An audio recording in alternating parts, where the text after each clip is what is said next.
So just look at all these questions for a moment. And what impact does it make on you when you think about how precious your life is and whether you own it or not? And if you don't own your life, why not? And there is one simple reason. It's the lack of financial education. If we were financially educated, we would not find ourselves in the current financial struggle that we are in now. The two principles of wealth creation, of Work Your Wealth, is to find a way to make money while we sleep. This is a technique and a strategy that needs to be mastered. And then to take that money that we make while we sleep, and then we buy more income generating assets. For it to be an income generating asset, it must grow in value over time. Think about your house, think about stocks that you maybe own on the stock market, think about maybe cattle, maybe you're a farmer, and it must produce income over time. So if your house is not producing an income for you, you're maybe staying in the house that you are paying off, it's not considered an income generating asset, but your cattle will be considered income generating assets. It must be passive. Right, now it becomes a complete different ballgame, because now we are not actively involved in that IGA to make money for us. It just happens. So then to find an IGA really becomes difficult. How does one find something that grows in value over time? It brings me income on a monthly or a yearly basis, and it's passive. I have no involvement. Finding an IGA, a proper IGA, then becomes difficult. So the concept of inflation is a very important one to understand if you are looking at hedging yourself against the upcoming crisis. So national inflation versus household inflation. And in my other videos, I have discussed this. If we look at what we can do with a $20 bill today and what we were able to do with it 15 years ago, it is clear that there is something in this system that is basically eating the money away. And that is called inflation. And we don't really understand the concept of inflation. So I drafted a list of items, and to show you over a 5-year period what the average increase per year is, worked out on 19.47%. And I challenge everybody to do the same with your own products from your own country. You'll find that between 10 and 20% is what annual household inflation, the cost of living, is worked out to be between 10 and 20%, and in this case 19.47%. So just looking at that example is that if I have an investment of 100,000 rands, it is clear that 10 years later, leaving it in a bank, it loses value. If I put in more money into my investment, guess what happens in a 10-year period? It loses value. The point that I'm trying to make is that traditional and conventional safe methods of saving and investing will never ever beat inflation. And that's a concept that you must understand.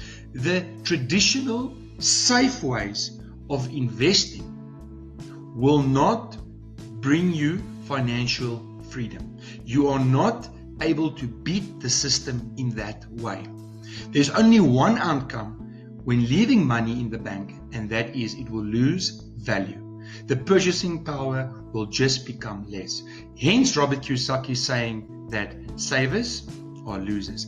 Understand that there's nothing wrong with saving money, but know that it's an expense. To save is an expense. Just understand there's nothing wrong with it, but understand it's not at the asset column, it's rather at the expense column. So our golden tool that we truly believe in at Carrot, at Work Your Wealth, is gold. Gold is our way to hedge ourselves against inflation. Now just look at this Ford model in 1920, $645, and also 1 kilogram of gold cost the same. And then we find ourselves 100 years later, and I want to buy the same Ford model, but it costs me $40,000 now. But guess what has grown in the same ratio is gold.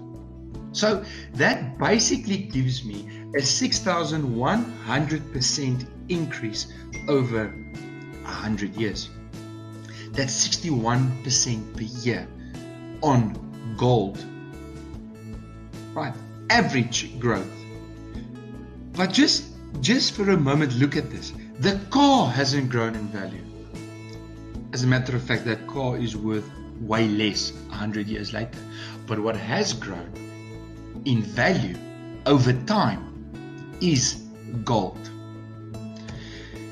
Now, just to show you, out of my own research in the last 10 years, that gold has grown 22.4%. And because it cannot be inflated, you can clearly here see that it works with the appreciating scale factor. It will only grow more over time.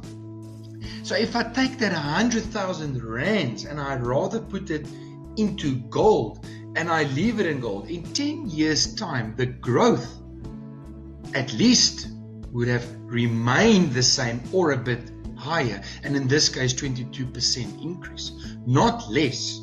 And that's an important concept. We are able to hedge ourselves and protect our money against inflation in this way. But just remember, this is without inflation.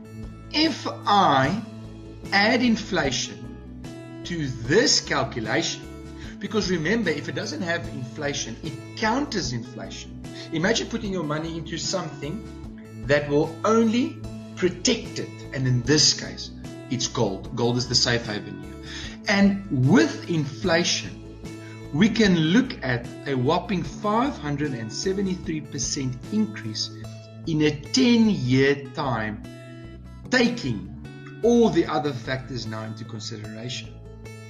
And looking at the car example, which is based on facts, I want to show you that our calculation here is extremely conservative. 57.3% per year is what we can likely experience when we rather put our money into gold than to put it into a bank account. Right. Most people are looking at financial freedom, but they have no idea where to start. But our mission at Work Your Wealth is to help you to follow a proven system that has worked and is still working, and that I can, out of my own experience, tell you has changed my life completely. I want to thank you for your time, and I urge you to watch the next video made by Willem on the 10 golden rules